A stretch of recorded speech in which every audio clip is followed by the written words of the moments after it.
Huey Jensen, and I always love seeing things like what we have here for Braun-Duin. Everyone said that Reanimator was dead.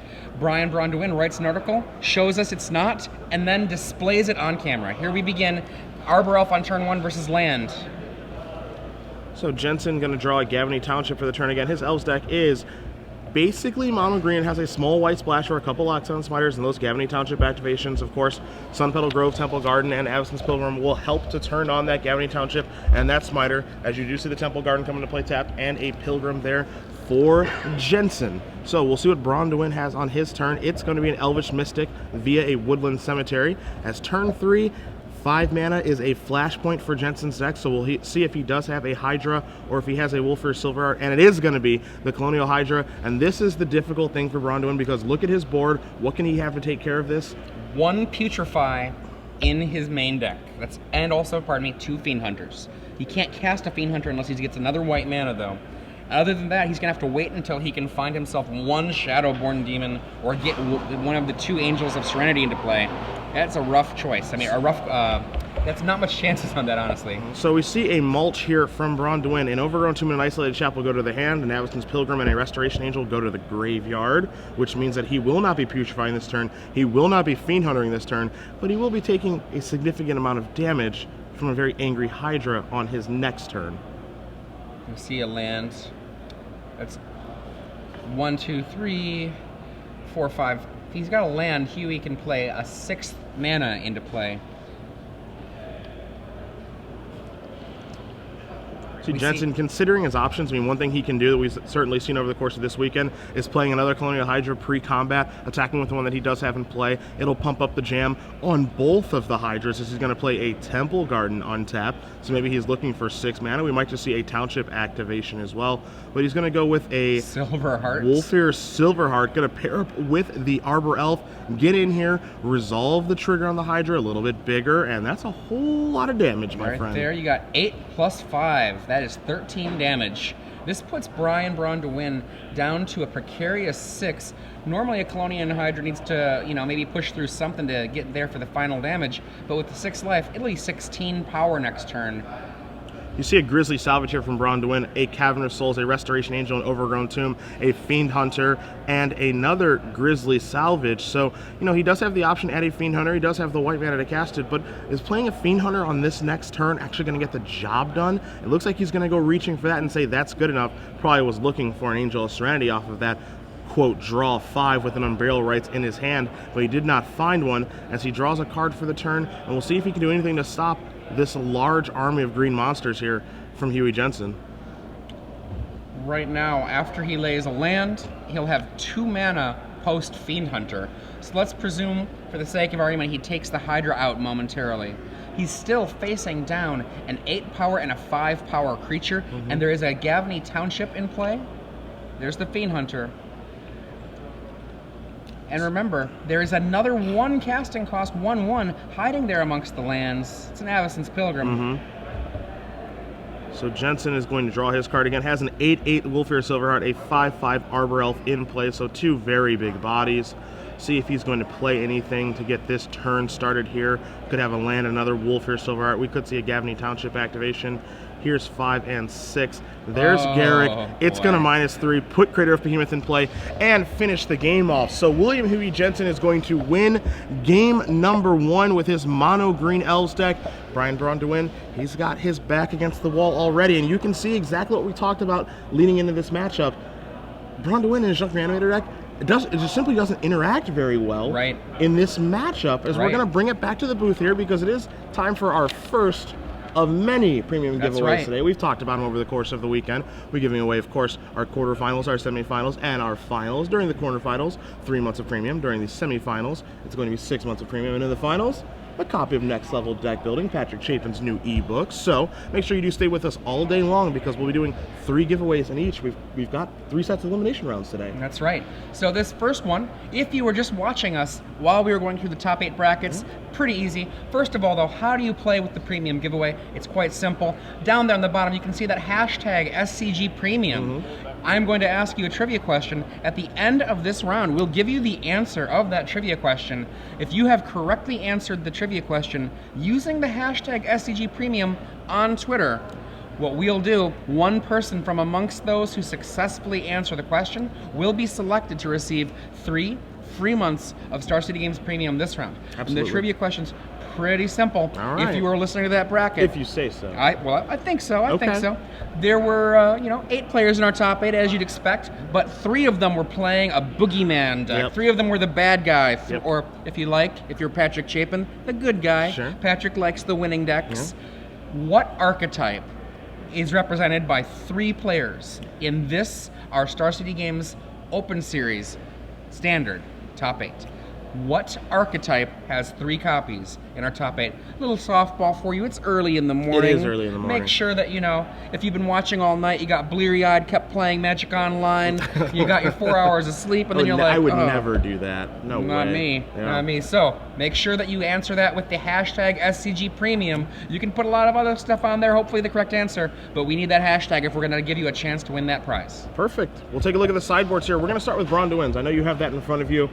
He's got a difficult matchup for him here. He doesn't. I don't believe he has additional Angel Serenity in his sideboard. But what does he have to potentially turn things around here? Well, the first card that I see that I look to and think that's a good one, Golgari Charm. Okay. If you go -1/-1 in an army of elves, if they don't have an Archdruid leading them, well, down they all fall.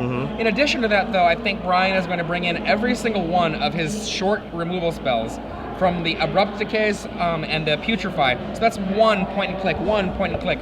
Also the Fiend Hunter, and then finally Garruk Relentless is going to be a card that he'll bring in to make it be 3 Garruk Relentless in order to shoot down creature after creature. Take a look at Jensen's sideboard. He has to believe as he has a look at Braun-Duin's deck list, he has to understand. He gets the opportunity to look to see how Braun-Duin's going to try to interact with him. So you see his sideboard. He's got 4 Strangler Rootgeist, 3 Acidic Slimes, 3 Tree of Redemption, 2 Ranger's Guile, 3 Garruk Relentless. Garruk Relentless is very, very good in matchups that revolve around mana accelerants. He knows that Braun-Duin has 7 versus Jensen only has, I don't want to say only, but he has 12. You can say 16 if you want to count Elvish Archdruid. So I think Garruk Relentless is going to come in here. The other options, again, Tree of Redemption, not really for this matchup. For Mono Red, Strangle Rootgeist, it's really not about that kind of resilient threat. Acidic Slime, he could bring in here because it would be kind of ironic to see Braun-Duin actually lose to a card that qualified him for Pro Tour Dublin. And then you see the 2 copies of Ranger's Guile, which are kind of meh here. So I wouldn't be surprised to see at least 1 or 2 copies of Acidic Slime come in. Not sure if all 3 are necessary, especially when he's on the draw. Right. But Garruk Relentless is a card that can actually come out early enough for Jensen and steal the initiative back, and then he can actually sacrifice a creature, tutor up a Colonial Hydra, tutor up a Craterhoof Behemoth, and kind of get things going that way. So I think Garruk Relentless is pretty easy to board in. Acidic Slime, that's another question. What do you think about the newfangled Dragon's Maze split card over there? Is that something that's going to happen? Profit loss? Yeah. I actually like this card a lot, and it's been picking up quite a bit as well. AJ Soccer playing it to a lot of success last weekend in Star City Games Open Series in Richmond. Some other players playing in their sideboard. Jerry Thompson, a huge advocate of this card. Basically, this is a versatile card. Absolutely. And the -1/-1, we talk about how good Golgari Charm can be in this matchup. I think you just want a redundant effect of that so that you can make sure that Jensen never does get to accelerate the way that he actually wants to, because if he does, like we saw in the previous game, there's no way for Braun-Duin to win. Yeah.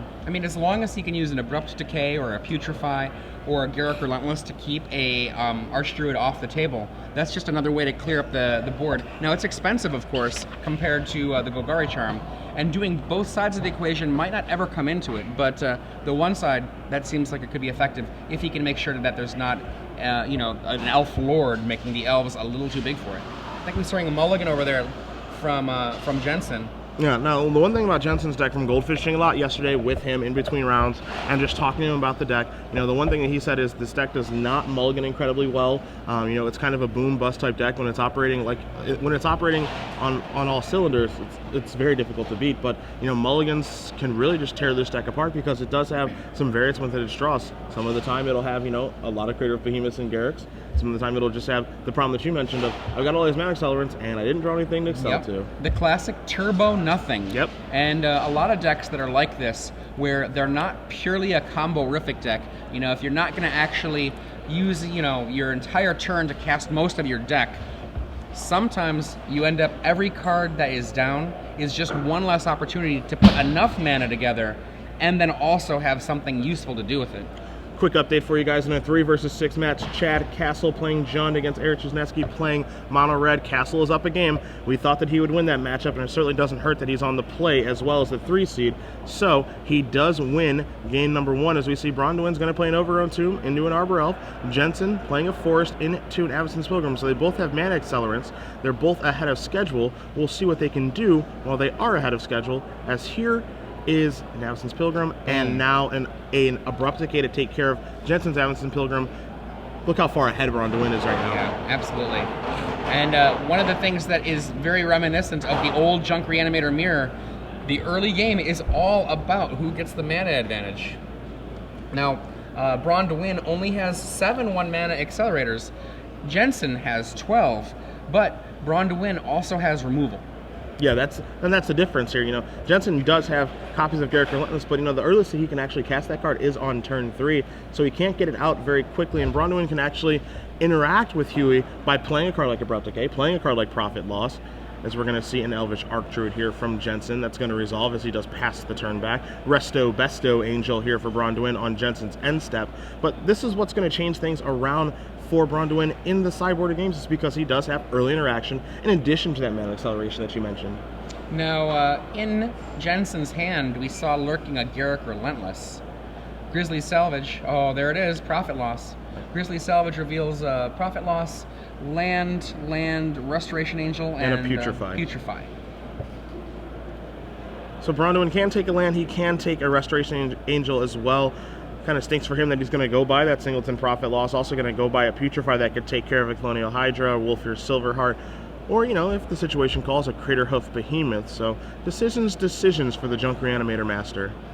One of the things that all of these players in our top 8 and in all of our top 8 have access to is the deck list of their opponent. So there are no longer any surprises. Jensen knows that that is the only Profit Loss in the 75 cards of Brian Braun-Duin's list.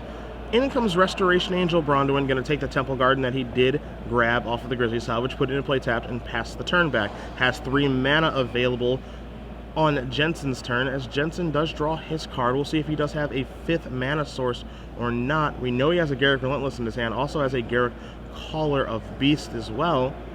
I don't think he has more mana, but we'll see.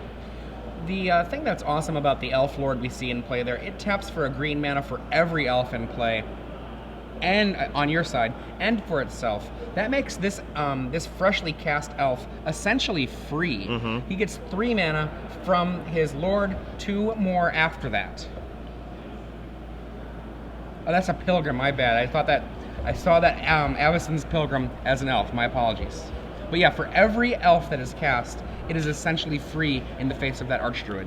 Garruk Relentless comes down, going to fight the Avacyn's Pilgrim, flipping to Garruk the Veil Curse. So now Jensen is threatening to search out some relevant bodies. You know, I don't think it's time for Acidic Slime to come out to the party, but again, Colonial Hydra can win a game very, very quickly, so maybe he wants to search for that. Maybe he wants to go hunting for something like a Craterhoof Behemoth. We'll see exactly what route he wants to take moving forward, and we'll see if Braun-Duin even cares about that Garruk the Veil Curse, because he can just finish it off with a Restoration Angel right now if he wants to. And as someone who has cast a lot of Garruk Relentlesses in his day, he understands exactly how good Garruk the Veil Cursed can be from green decks. That tutor ability, irreplaceable, and he is going to finish off the Veil Cursed. Yeah, there's no way he can allow Jensen to pick up, let's say, another Lord, let's say, if he's got enough mana for it, a Craterhoof Behemoth, or anything else. There's lots of options in a deck like this Elves deck that are very frightening. Who knows, maybe Jensen brought in Acidic Slimes. He doesn't want to see the Acidic Slimes start coming down. And then we see Unburial Rites bringing back the Avacyn's Pilgrim. I mean, this is a loud announcement here from Braun-Duin. If he's on Unburial Rightsing and Avacyn's Pilgrim, that's a very loud announcement that, okay, I don't have another land to play, but also I have an Angel Journey in my hand that I really, really, really want to cast, and I don't want to rely on myself having to top deck a land to be able to do so. So, give me the 1/1 back, give me access to 7 mana, give me access to triple white, and if you don't do something right now, Huey, Angel Serenity is going to come down, I'm going to clear out your board, and this game is basically over, and I think Jensen knows that, which is why you see the facial expression right now. Now, one of the things we've seen with Jensen in the past, you've seen this expression. I mean, if you took a picture of that, you'd think, oh my God, this is the perfect example of somebody that's having a tortured thought. But I've seen him do that a couple of times this weekend, and usually it's just he's thinking. He's not, in a world of deep stress. He's just thinking, and it's sort of like with Patrick Chapin. If you've watched Patrick Chapin play, one of the things that happens is that he gets this what appears to be a nervous shake, and you're like, oh, is he worried? No, that's just where he ends up with his how his body works when he's playing Magic. Quick update for you as we watch Jensen take his turn. That matchup between Castle and Wisniewski, they are tied up right now. So Eric able to come back in game number 2 with his mono red deck against Chad playing Jund. We'll find out who's going to win game number 3 of that Castle-Wisniewski matchup. As soon as we know, we'll let you guys know. As Jensen reaching for that Elvish Mystic. Looks like that's coming into the red zone as a 2-2. Braun-Duin, no interest in blocking, unsurprisingly, as Jensen's going to add some mana to his mana pool. Looks like we're going to see a Colonial Hydra. There's a tap land. He's going to pass the turn back, crossing his fingers, hoping that Angel of Serenity does not join the party. That would be a really, really great favor from Braun-Duin to not have an Angel of Serenity in his hand. But I wonder, in that matchup, we're not watching the Eric versus Chad matchup. I wonder if Burning Earth came in to play in that Jund matchup. Would not be surprised if it did at all, as Braun-Duin draws his card for the turn, thinking things through. Doesn't feel like an Angel of Serenity. I think he would have slammed it down if he did have it, which means he might be in a little bit of trouble here, depending on what's in his hand.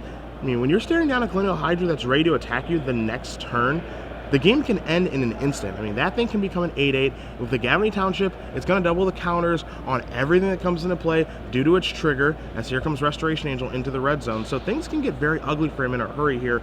I'm very interested to see what those 2 cards are left in his hand. I mean, at the 7s, he could also be doing, say, a Fiend Hunter with a Restoration Angel in response to the trigger. Did he just lay another land? So... Yeah, he played a Woodland Cemetery. Okay, so now he's at 8 mana. Now remember, he Unburial Rights a mana producer, so what is it that he wanted to cast? I mean, it was a pretty loud announcement that he wanted to be close to being able to cast a certain card. Here's a Restoration Angel. That's going to get Unburial Rights back, so it looks like he's trying to just gum up the board, and he just has to pass the turn back. So, maybe he has a Putrefy in his hand. Maybe he's trying to feign a little bit of weakness here as Jensen draws a Sun Petal Grove. He also has a Garruk Relentless in his hand, does Jensen, and I believe a Garruk Caller of Beast as well. So he can cast one of those Planeswalkers rather easily right now. Caller of Beasts is just such a monster as well. I mean, it costs 6 mana, and it seems like it might be broken there. If it cost any less, we wouldn't even had a discussion when it was printed whether it was good or not. Yeah, I don't think it could cost anything less than 6 mana. Here comes your Hydra. There's your trigger. You see the die placed on there. So now it's an 8-8 Trampler coming into the red zone. For Braun-Duin, he might not be too concerned about going down to 8 at this point, because for the most part, that next swing is still going to kill him either way. So we're going to see 4 mana. Here's a Garruk Relentless. That's going to take care of Avacyn's Pilgrim. Braun-Duin does still have the necessary white mana to be able to cast Angel of Serenity if he does top deck one, as there is the Garruk the Veil Cursed going to show up with 2 counters. Braun-Duin going to untap. Looks like he has absolutely nothing at this juncture. Draw a card. Looks like it was a land. Yeah, that looked like a land. Now, the Avacyn's Pilgrim that was just killed, he worked so hard to get back into play. I wonder if he was just hoping to be able to create opportunities like a Grizzly Salvage into an Angel of Serenity, a Mulch into like Unburial Rights, that kind of thing, having enough mana for everything. Try to spike a perfect Mulch, maybe try to spike a perfect Grizzly Salvage, something of that nature. He may have just decided, I have nothing else to do this turn, so I might as well cast this value Unburial Rights to get myself to the necessary mana if I do draw Angel of Serenity. Maybe that's why that happened 2 turns ago. But either way, I mean, if he did draw a land this turn, and it looks like he did, there's a Godless Shrine. He's staring a Colonial Hydra in the face that's going to turn into a 16/16. He's also staring in the face a Garruk the Veil Curse that he knows can search up Crater of Behemoth. He knows it can search up Wolfhear's Silverheart. He's seen both of those cards already. It can't be a very good feeling if you're Braun-Duin. And he says go. That does not feel good. He'll draw his card. Jensen gonna add a mana. He's gonna sacrifice a creature to Garruk the Veil Cursed in Avacyn's Pilgrim. He's gonna go tutoring. I've got a feeling we're gonna go see the hoof, and we do. And if he does play this Garruk Caller of Beasts, he'll be able to do exactly what he did the last game. He does have a mana floating. In comes Garruk. Bye-bye Veil Cursed. Dramatic entrance. The hoof. There it is. Trigger. Red zone. He remembers all those triggers. Braun-Duin dispatched 2-0 very, very easily by probable Hall of Famer William Huey Jensen on this year's ballot. A favorite amongst many Americans are voting for him. But Braun-Duin, a strong fight out of 1,000 players to push into this top 8. And dispatched by William Huey Jensen. Yeah. Jensen, again, this matchup for him is a very, very good one. You guys can see that at home. You know, the way those games played out, neither game was particularly close. You know, I don't think Braun-Duin's draws were very bad. You know, things didn't pan out for him a ton in that second game. He got off to a very nice start, but then things kind of slowed down for him. Again, remember that Jensen took a mulligan that game as well for a deck that doesn't mulligan incredibly well, and he was just kind of, you know, kind of just messing around, nothing too great happening. But again,